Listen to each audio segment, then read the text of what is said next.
Ini kita ambil contoh kalau pasien itu ada injury di lututnya. Entah itu dia ACL, ACL ataupun BCL. ACL. Biasanya yang sama. Ya. Nggak usah. SLR.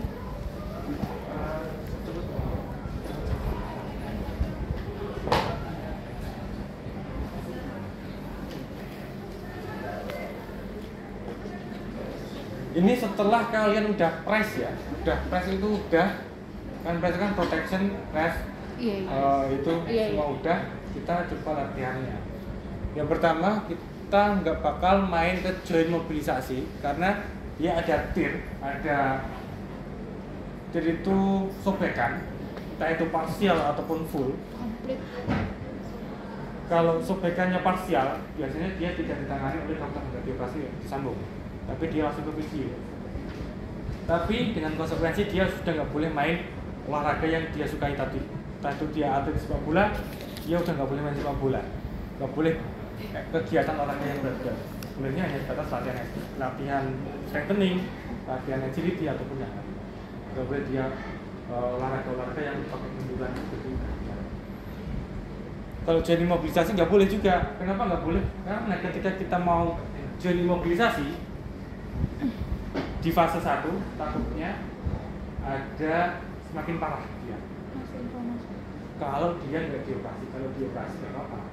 Penyambungan ligamentnya itu oke, nggak apa-apa. Jadi joint mobilisasi bukan kayak yang kamu pelajari di manipulasi, enggak. Kalau itu kan ada yang kayak gini kok. Traksi itu nggak boleh. Nggak boleh traksi oscilasi yang ditekan ini. Nggak boleh tekan ini. Joint mobilisasinya lebih seperti pasif aktif ROM.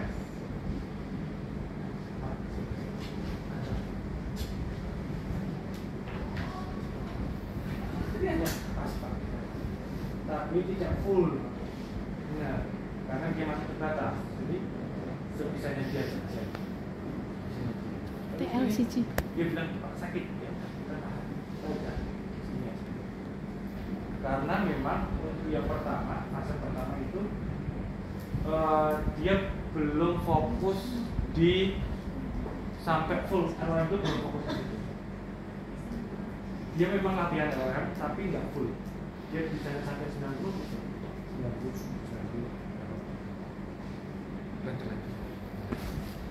Kemudian kita juga harus mengurangi udemnya, swellingnya kita kurangi dengan apa? Dengan ankle pumping. Bisa ankle pumping, bisa dengan isometrik. Isometrik exercise kan misalnya seperti ini, kita minta pasien untuk ini isometrik, ini udah masuk isometrik. Atau seperti ini, ini juga isometrik exercise. Atau juga bisa semua ada bola ataupun yang lain, isometrik. Ini fungsinya untuk mengurangi swelling karena di sisi pasti ada di sisi. Bisa kita juga bisa pakai.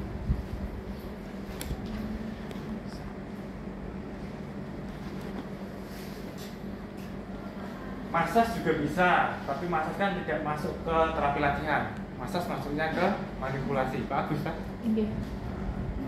Gini. Skin rolling. Iya benar. Apa lagi Pak? Besok kuprak Pak. Kemudian yang fase 2 itu ditandai dengan si pasien sudah bisa full ROM dan swellingnya sudah hilang, udemnya sudah hilang. Jadi kita bisa lebih leluasa untuk memberikan exercise.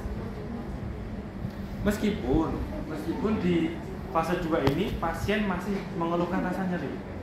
Dia masih nyeri, meskipun nyerinya ya paling 1, 2, 3, 4. 1, 2, 3 itu kan ringan, sedang ringan. Bukan sedang nyeri berat, sedang ringan. Kita bisa kasih yang fase 2. Fase 2 ini lebih ke resisten atau lebih ke penguatan, cuma minimum. bebannya minimal. Koordinasi, kalau latihan koordinasi pun juga minimal. Kalau ada latihan-latihan yang lain itu pun juga semua juga minimum. Aerobik pun itu minimum. Kalau aerobik atau endurance itu bisa kita pakai static cycle. Kalau static cycle dia nggak terlalu tinggi bebannya karena dia nggak jalan, dia cuma duduk sambil kakinya yang lain, itu bisa. Tapi ingat, di setting nggak yang pakai beban, setting yang bebannya normal. Jadi kita suruh jalan, kita suruh ngayuh sepeda. Atau resisten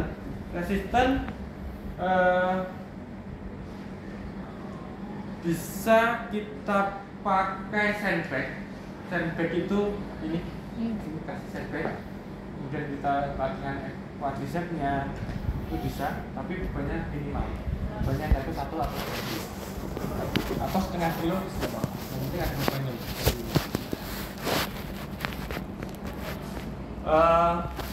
Di fase 2 ini juga kita sudah mulai latihan yang namanya latihan balance. Berdiri mas, sekarang berdiri.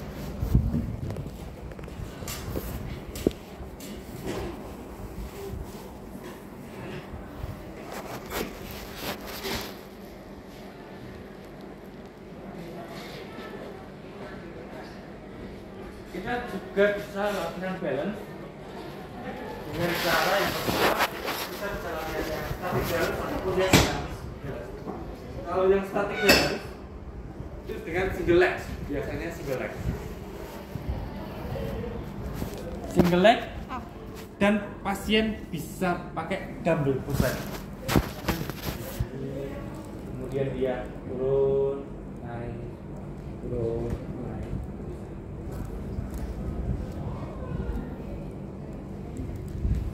Nah, tapi di sini fisionya juga harus ini dampingi.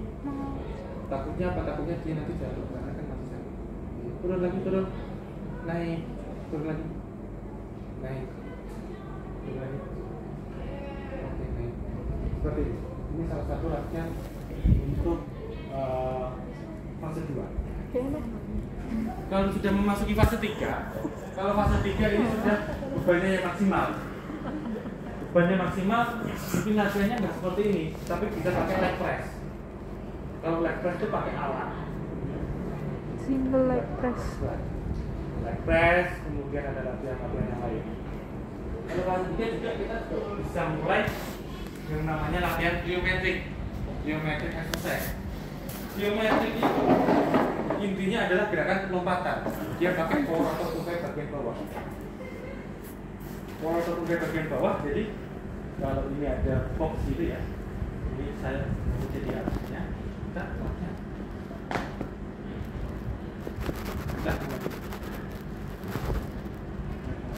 Itu latihan plyometric. Fungsinya untuk meningkatkan otot-otot bagian bawah atau gastroc. Plyometric ataupun bisa yang namanya single leg plyometric. Kalau single leg plyometric, One leg. pakai satu kaki. Jadi teman ini kayak kamu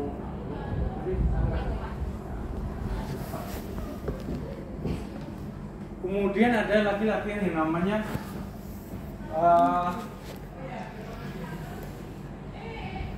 Apa yo? color interruption. Oh. Kalau interruption itu berarti kan ada interupsi untuk Warna. sesuai warna. Iya. Contoh nih, ini ada kertas atau ada lampu. Tuh, taruh sini. Ini taruh sini. Itu pasien di belakang. Ayo Pak, nanti warna ungu. Pegang Ini, ungu. Warna biru. Ya.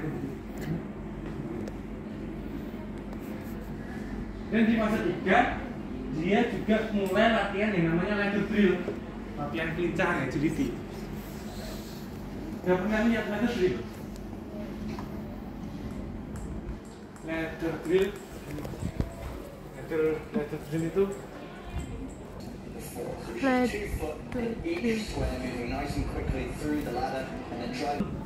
Fase 4 back to sport. Masih latihannya terpisah.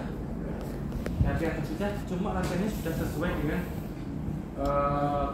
olahraganya dia. Kalau dia pemain sepak bola ya dia latihannya sudah ada dribbling, latihan tendang, pakai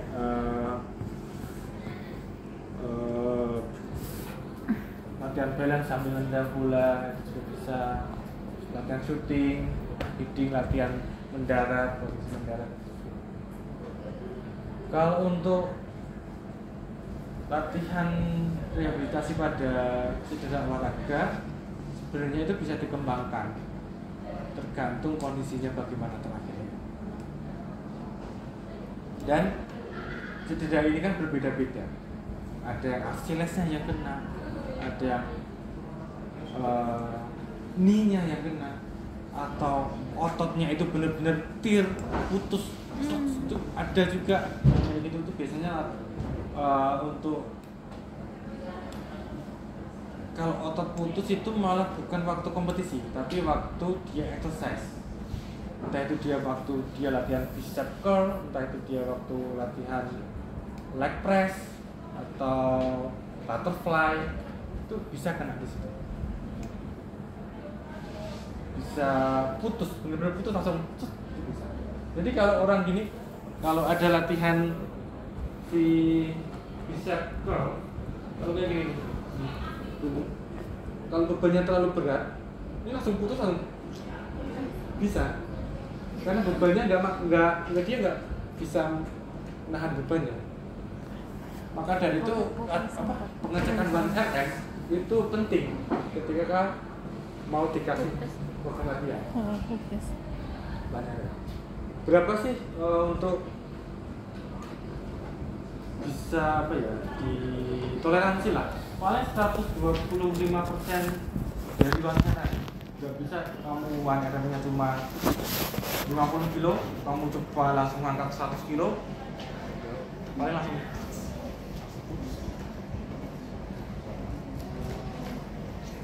Apalagi posisi startnya yang salah.